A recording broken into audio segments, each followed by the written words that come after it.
I'm so sorry. I got cut off again, and I had to delete some videos and actually restart my computer, which was a big pain. We were talking about William de Kooning's Woman 1. Just to recap, we were talking about sort of the ferocious, and violent quality of how he depicted her, the teeth, the huge eyes, the large bulbous breasts, and, his sort of gestural and sort of, chaotic sort of paint and mark making, lots of jagged lines, lots of abstracted parts of the picture where we see the figure of the woman and then parts of it are abstracted.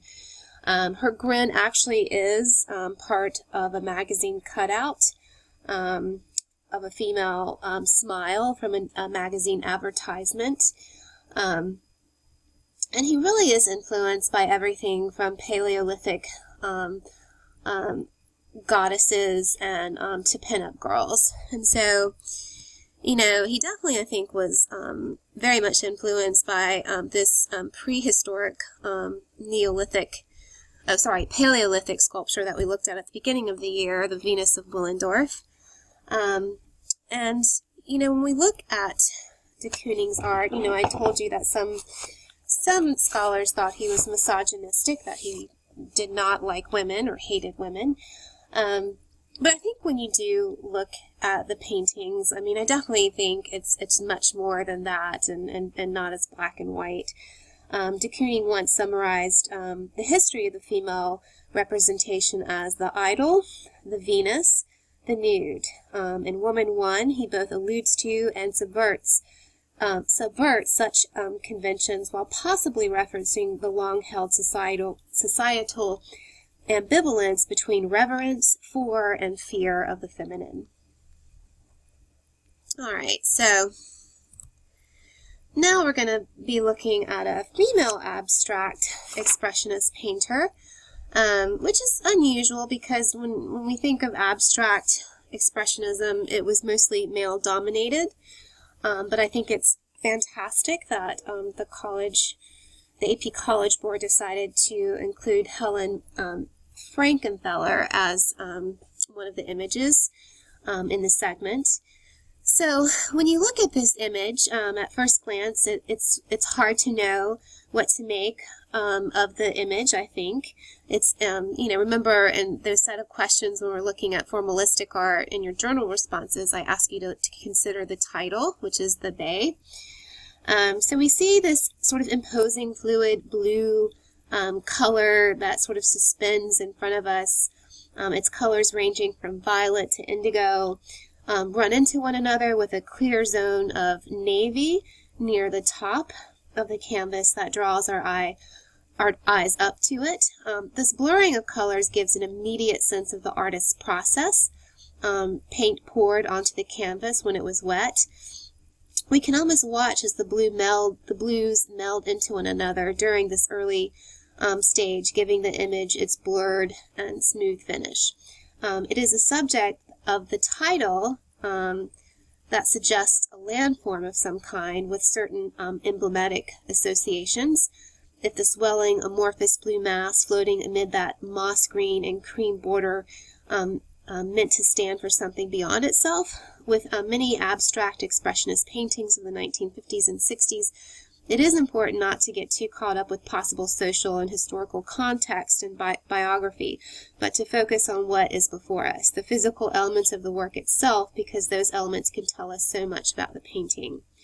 When Helen Frankenthaler painted The Bay, she was already a well-regarded artist.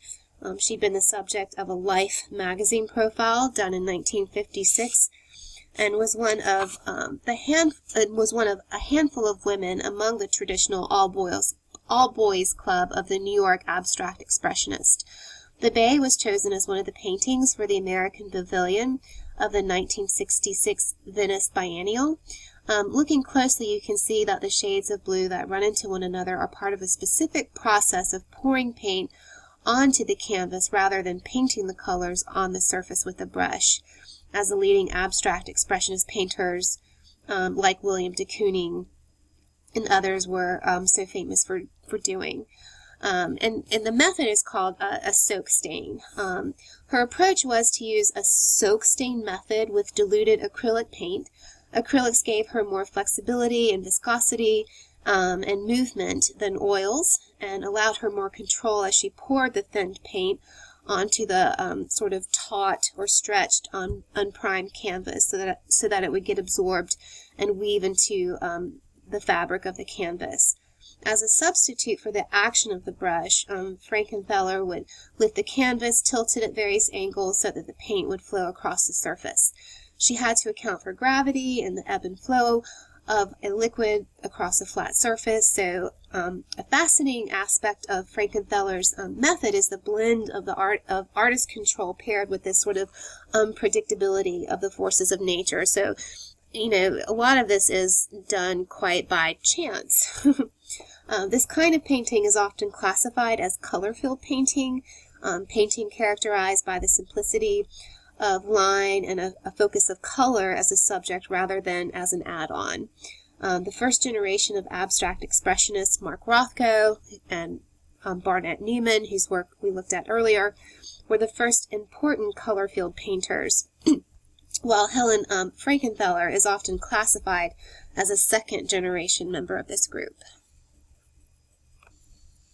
Frankenthaler was inspired by the drip method of Jackson Pollock, who began painting on the floor in the late 1940s, but she knew she wanted to work differently. Pollock and other artists such as de Kooning had made the painted gesture too famous and recognizable by the early 1950s. In 1952, at the age of 23, Frankenthaler's experiments led her to produce her first major painting, Mountains and Sea, an expansive, luminous depiction of the landscape of Nova Scotia, where she had recently taken a holiday. Mountains and Sea in turn has inspired other painters to use this soak stain method to great success. The sense of natural spontaneity and devotion to color is part of what makes the Bay and the work of color-filled painters so compelling. The basic formal elements of the painting speak for themselves as the viewer experiences the work in a fundamental, direct manner. The influential mid-20th century art critic Clement Greenberg, and he's a very famous art history scholar. He's written very famous art history textbooks. Was a close friend of Frankenthaler and as well as Jackson Pollock. And he believed that if art made after the trauma of the Second World War was going to have any real impact on the social consciousnesses of Americans, it would have to radically change and move towards the abstract. For Greenberg, abstraction could reach a more universal and expansive mode of visual communication. Frankenthaler also painted a series of similar soaked stain paintings with titles referring to water and geography. The titles are vary from canal, low tide, blue tide, and really inspired by the landscape of her country and Provincetown, Massachusetts. As Frankenthaler said, it's important for us not to be too encumbered by context and speculation when we look at her work. We're to take from it what we will on our own terms. So that concludes our exploration of abstract expressionism. I'm so sorry that this video is divided into other sub-videos. So when you go back, I'll probably have them labeled part 5A, B, and C, just so that you know that they all go together. So in our next segment, we will be looking at pop art. So stay tuned.